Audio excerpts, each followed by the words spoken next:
कांग्रेस के राज्यसभा सांसद महेंद्र सिंह महारा राज्यसभा सीट को लेकर बीजेपी पर किए तीखे बार। इसी को लेकर हमारी संवाददाता सीमा खत्री ने खास बातचीत की। हमारे साथ मौजूद है राज्यसभा सांसद महेंद्र सिंह महारा। सर, चुनाव राज्यसभा के मौजूद है, मनोरमा सिंह डोबरियाल लड़ रही हैं, निर्विरोध चुनाव लड़ेंगे क्योंकि बीजेपी की तरफ से कोई कैंडिडेट सामने नहीं आया है।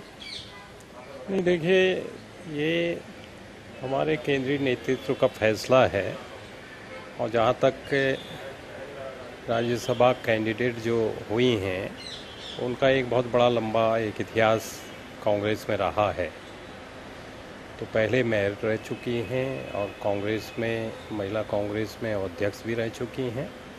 तो काफ़ी लंबा उनका कार्यकाल रहा है और बिल्कुल उनकी जो जीत होगी सुनिश्चित जीत होगी और इसमें कोई दो राय नहीं। बीजेपी खुल के जब चुनाव थे विरोध कर रही थी, चुनाव पहले इलेक्शन से पहले, अभी कुछ दिनों पहले, कि हम लोग कांग्रेस को इतनी इजीली नहीं जीतने देंगे, एक टक्कर देंगे, हम भी कैंडिडेट उतारेंगे और कांटे की टक्कर लेंगे। लेकिन अब तक उनकी तरफ से कोई कैंडिडेट घोषित नहीं हुआ। तो आपको क्या लगता है कि कांग्रेस के लिए कितना सपोर्ट में रहेगी ये बात?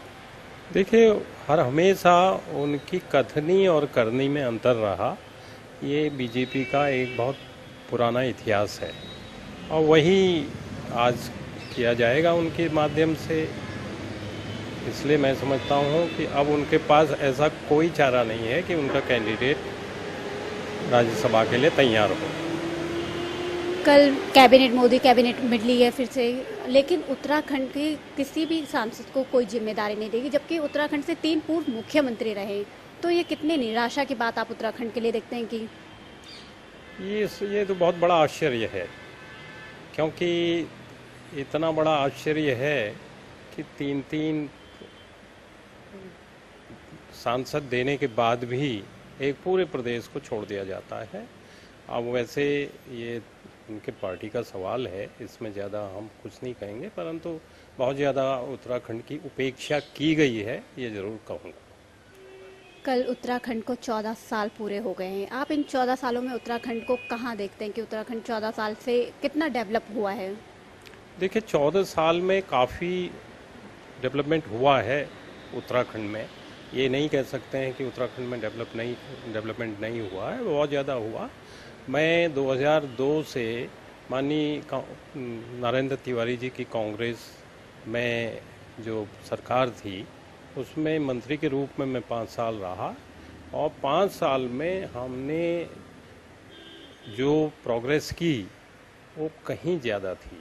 उसके बाद ज़रूर 2-3 साल जो गैप रहा, 5 साल का जो गैप रहा, भारतीय जनता पार्टी की सरकार आई, उसमें ज़रूर डेवलपमेंट बाधित हुआ।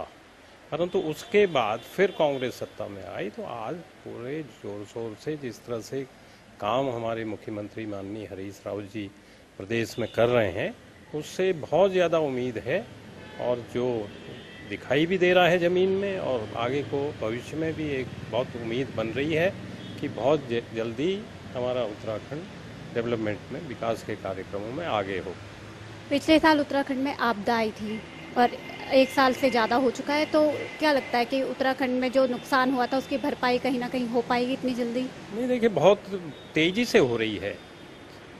माननीय मुख्यमंत्री हरीश रावत जी स्वयं पैदल जाके केदारनाथ पहुँचे और उन्होंने सभी समस्याओं का जायजा लिया। उसके बाद तुरंत जितनी सुविधा हो सकती है वो वहाँ के लोगों को दी जा रही है और ये लगातार जारी है। यही थे हमारे साथ महेंद्र सिंह महारा, जिनका कहना है कि बीजेपी के 5 सांसद होने के बाद भी उत्तराखंड की कहीं ना कहीं कैबिनेट में उपेक्षा हुई है और बीजेपी राज्यसभा को लेकर कहना है कि कहीं ना कहीं बीजेपी के हमेशा कथनी और करनी में अंतर आया है। कैमरा पर्सन रोहित के साथ सीमा खत्री, दिल्ली, TV 100।